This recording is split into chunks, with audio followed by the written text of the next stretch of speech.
by Paulo Sotero, Director of the Brazil Institute at the Woodrow Wilson Center. Paulo, thank you so much for joining us. How important is it at this stage that what happens next is cleanly and efficiently done? Well, and peacefully done, I would add. It's very important because the next vote will really define the fate of President Roussef, who was re-elected in October of 2014 for a second term in office.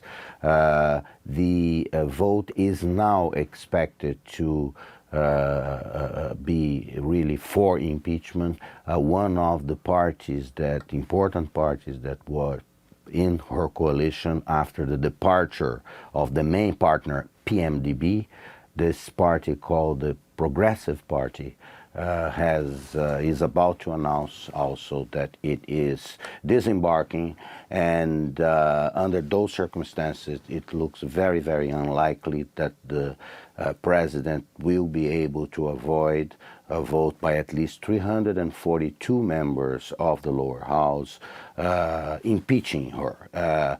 Assuming that that happens, it will happen sometime on Sunday or maybe early hours of Monday after 3 days of debate, and then we will move to a procedural vote in the Senate accepting the case, and to then the case moving fully to the Senate. At that moment, the president will be mandated to step down and the vice president will become an acting president of Brazil. But the crisis obviously will continue. This is all very, very painful, very tough, and hopefully this will proceed as it has proceeded so far, peacefully. As a keen and analytical observer of what happens in Brazil, how harmful has this been to the country, and how harmful will it continue to be to the country? Well, it depends on the duration. It depends on political leaders coming together, understanding that we have to be careful about how we proceed. How harmful? Very much. Not the process of impeachment itself, although it has been very divisive, but what caused it. It's all the controversy about misgovernment of Brazil. Brazil is now in a deep recession, the second year of recession. This has not happened in Brazil in about 80 years. All of this is surrounding all of this, there is this investigation on corruption involving the oil company, state oil company Petrobras. It is not directly linked to the impeachment process, but obviously it forms sort of the environment in which this problem is being dealt with.